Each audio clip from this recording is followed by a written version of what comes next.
अच्छा ऐसा धोखा हमारे साथ किया, भोगोगे तुम। ये जो निकलता है ना भोगोगे, ये अकाट्य होता है। क्योंकि किसी का भी हृदय, मान लो किसी भी जीव जंतु को आप कष्ट दें और उसका हृदय आह भर जाए, तो वो आह वज्र की लीक तुम्हें भोगना पड़ेगा। वो आह किसी की ना लेना जिंदगी। कोई ऐसा कार्य, कोई आह भर करके कह दिया तुम समर्थ हो, हम तो कुछ कर नहीं सकते, और अंदर से तो फिर तुम्हारी सामर्थ्य काम नहीं करेगी, मिट्टी में मिला देगी। ऐसा नहीं कि आप जो कर रहे हैं कोई देख नहीं रहा, कोई हिसाब किताब नहीं, जो कर रहे हैं अवश्य में भोक्तव्यम, बहुत सावधान।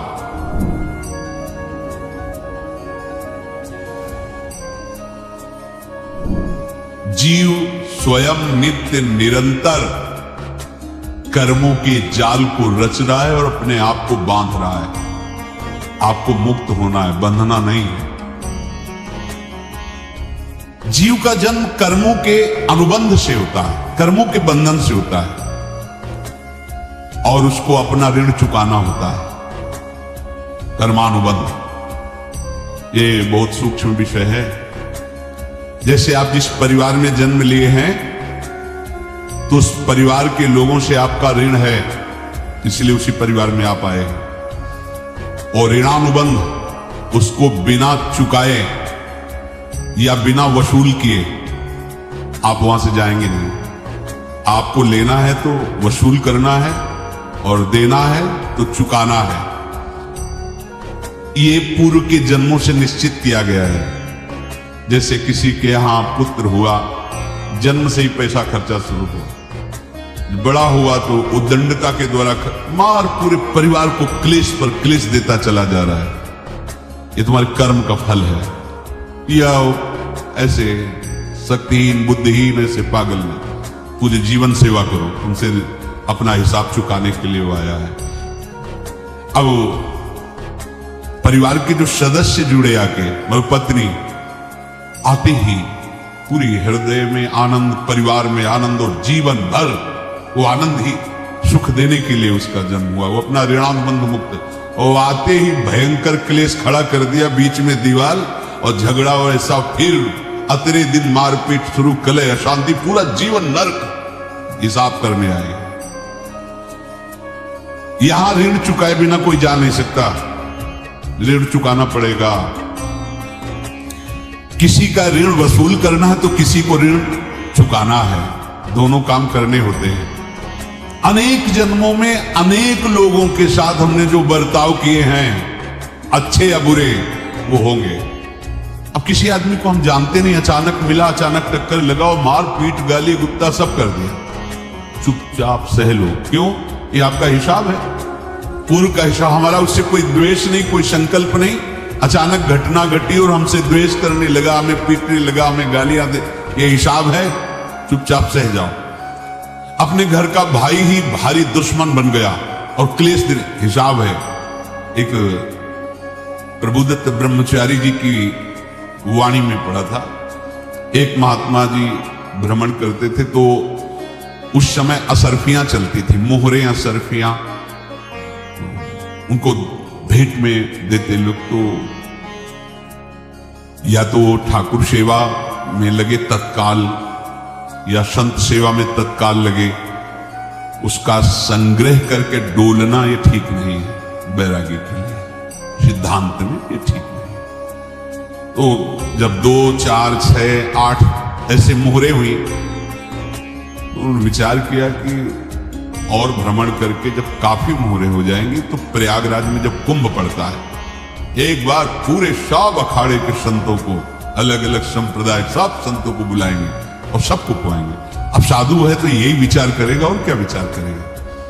तो उन्होंने ऐसे डंडा बनवाया, बेंत, जो ऊपर से चूड़ीदार और भीतर पोला, और मोहरे उसमें डालते, और भ्रमण, जहां जहां श्रद्धालु भगत थे सबके यहां जाना और इच्छा रखना कि एक मोहर तो दे दे दक्षिणा में।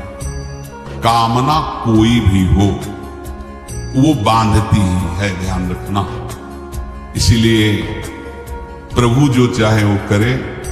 अपनी चाह नहीं रखनी चाहिए, अपनी चाह प्रभु की चाह में मिला देनी चाहिए। धीरे धीरे वो छड़ी भर गई। भ्रमण करने वाले महात्मा चूड़ी लगाई, इंतजार करते रहे जब प्रयाग का कुंभ पड़ा तो चले।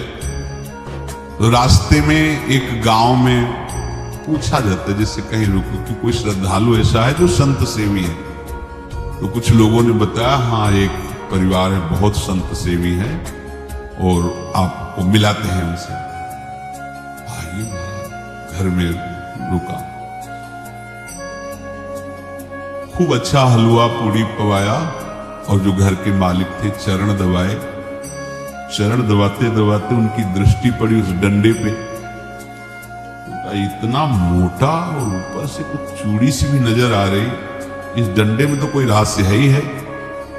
अब महात्मा जी को खवा पिला के सुला दिया। महात्मा जी जब सो गए तो पत्नी से धीरे से कहा वो डंडा लाओ बाबा जी का। डंडा वो चूड़ीदार जो ही खोला पलटाया तो सैकड़ों मोहरे। ऐसे संत रोज पधारे भगवान, तुम आनंद हो जाए फिर क्या। पत्नी से कहा नाप के कंकड़ लाओ। वो तो महात्मा जी तो खाए खीर पूरी आराम से सो रहे। रात में पूरी प्लानिंग करके उसमें कंकड़ भर के चूड़ी लगाकर सिराने रख दिया, सारी मोहरें हटा ली। महात्मा जी आराम से छड़ी उठाए तो वजन पक्का। वैसे बड़े लोग चतुर होते हैं पर ये नहीं जानते कि कर्म कितना भयानक होता है। और उनकी कोई संतान नहीं थी पर धन में इतना प्रेम उनको था। बहुत सावधान साधु महात्माओं के पास जो अर्थ है, गृहस्थी अगर आता वहीं से है पर अगर उसको जोर जबरदस्ती या किसी छल कपट से तो वो उसका विनाश ही करता है। आज तक का प्रमाण है। अब उनको ये भाव पता नहीं होगा या पता होगा तो लोभ के कारण वो उसको मान नहीं पाए होंगे। महात्मा जी गए प्रयाग में, किसी अखाड़े पर रुके और वहां प्रार्थना की कि कल जो है संपूर्ण अखाड़ों का निमंत्रण किया जाए और सब संतों को भोग पवाया जाए, उनको दक्षिणा भी दी जाए। महंत ने सोचा कि बहुत बड़ा है तो उत्सव है, क्योंकि प्रयाग में कितने हजारों संत महात्मा सब। उनका महाराज बोरो इसमें चीनी और तीनों घी लगेगा, सब व्यवस्था। बोले आप एक एक हिसाब हम करेंगे, हमारे पास सब व्यवस्था है। बोले कुछ तो पहले दे दो, इकट्ठे देंगे हम। उनको था कि अगर हम छड़ी खोला और दो चार मोहरे दी, किसी को पता लग गया तो गड़बड़ हो सकती। बोले हम भंडारे के आखिरी में सब कुछ आपको दे देंगे। ठीक। वो अपने पास से पैसे लगाकर खूब जितना सामग्री सब लाए लाखों की और सब संतों को निमंत्रण कर दिया। संत जन निमंत्रित हो गए, भंडारा बन रहा है। तब वहां की महानता है उनका, देखो भंडारा भी बन रहा है, संतों को निमंत्रण। अब आप अर्थ की व्यवस्था कीजिए, क्योंकि इतनी बड़ी हमारी सामर्थ्य नहीं थी जितना हमने किसी तरह हमने ये व्यवस्था की। अब मुझे अर्थ चाहिए, तभी आगे की व्यवस्था बढ़ेगी। संतों को दक्षिणा देंगे और जिनसे अर्थ लिया उनको दे। देखो रसोई बन गई है सब। उनका छत में विश्वास नहीं तो यार चूड़ी खोली। उनको तो था ना कि मोहरे हैं कंकड़। तो जैसे कितना उनको सदमा लगा होगा। हजारों संतों का निमंत्रण, रसोई बन, और संत हो के छल कपट। तो उनका महाराज आपने तो हमारा नाश कर दिया, जो महंत थे। अब बताओ रसोई बन गई, संत निमंत्रित हो गए, आप ये कंकड़ दिखा रहे हैं हमको। आपने तो हमें बर्बाद कर दिया। हमारी इतनी सामर्थ्य नहीं थी, आप पहले बता देते। संत होकर ऐसा छल कपट। अब वो बोले तो क्या बोले, क्योंकि उनको पता था कि मोहरे हैं इसमें। अंदर से उनका चिंतन गया उसी से, अच्छा ऐसा धोखा हमारे साथ किया, भोगोगे तुम। ये जो निकलता है ना भोगोगे, ये अकाट्य होता है। क्योंकि किसी का भी हृदय, मान लो किसी भी जीव जंतु को आप कष्ट दें और उसका हृदय आह भर जाए, तो वो आह वज्र की लेख तुम्हें भोगना पड़ेगा। वो देखो भीष्म जी को भोगना पड़ रहा। सांप को ऐसे धनुष के नोक से उठाया और बंबूल के कांटों के ऊपर फेंक दिया। कई दिन तक शेदा हुआ, वो आह भर करके मरा। तो आपको 6 महीने बाणों की सैया पर आह किसी की ना लेना जिंदगी। कोई ऐसा कोई आह भर करके कह दिया तुम समर्थ हो, हम तो कुछ कर नहीं सकते, और अंदर से दुखी, फिर तुम्हारी सामर्थ्य काम नहीं करेगी, मिट्टी में मिला देगी। फिर ये तो संत थे और भगवत आराधना के लिए, संत आराधना के लिए ही ऐसा किए हुए थे। अब इनका कैसे मुंह दिखाएं? अब क्या करें? सुबह संत जन आएंगे, सबके बीच में हमारी कि देखो इन्होंने, अब क्या करें? गए और संगम में जाके छलांग लगाए, अपने प्राण त्याग दिए। अब उनकी तो पास मोहरे थी और व्यापार बढ़ा, और 9-10 महीने बाद ही लड़का हुआ। अब तो उनको कि संत फलीभूत हो गया। व्यापार चल रहा, लड़का नहीं होता था, लड़का भी हो गया। बड़ा आनंद छा रहा है। जब से वो प्रकट हुए और धन की वृद्धि शुरू हो गई, पढ़ाई लिखाई में उनके खर्चा हुआ सब, बस बीमारी शुरू हो गई उनके शरीर में। अब उसमें पैसा जाना शुरू हुआ। इतने आसक्त वो दोनों हो गए कि कुछ भी हो, व्यापार ठप, संपत्ति बेचना शुरू।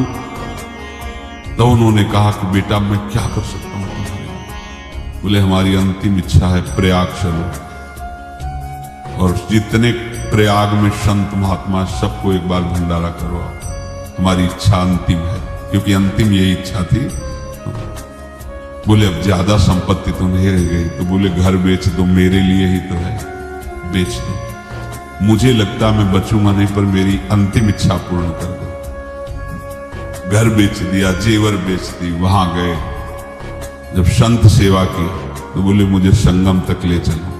संगम तक ले गए और बोले समझे तुम चुराए थे और हमने उसको छीना है, कुछ नहीं रह गया तेरे पास कुछ, अब केवल ममता और आसक्ति में जलकर मर और नरक प्राप्त कर। मैं वही महात्मा हूं जिसकी तूने मोहरे ली थी। शरीर छोड़, महात्मा को जन्म लेना पड़ा और इनको दुर्गति भोगनी पड़ी। ऋणानुबंध होश में, ऐसा नहीं कि आप जो कर रहे हैं कोई देख नहीं रहा, कोई हिसाब किताब नहीं, जो कर रहे हैं अवश्य में भोक्तव्यम, बहुत सावधान। अनेक जन्मों में अनेक लोगों से जो कुछ लिया दिया है, इस लेने देने को मिटा देने के बाद ही तुम मुक्त हो गए। इसीलिए एक उपाय है, लेना न देना मगन रहना। क्या? मालिक को समर्पित हो जाओ, मालिक को अपना माना हुआ समर्पित कर दो, खत्म। अहम त्वाम स्वरूपाभ्यो मोक्षयिष्यामि, सब खत्म। आगे पीछे लेना देना सब खत्म। एकादश स्कंद में भगवान श्री कृष्णचंद्र ने कहा जो मेरे चरणों का आश्रय लेकर भक्त मेरा भक्ति करता है, उसके पितृ ऋण, मातृ ऋण, देव ऋण, ऋषि ऋण, सब ऋणों से मैं मुक्त कर देता हूं। बस यही एक उपाय है जो इसके बंद करने का उपाय भक्तों के लिए है, वो यही है, भगवान की शरण में होकर अपना माना हुआ पूरा भगवान के अर्पित कर दो। अर्पित करने का तात्पर्य उसमें अहम हटा दो। तो दियम वस्तु गोविंदम तुभ्यमेव समर्पये।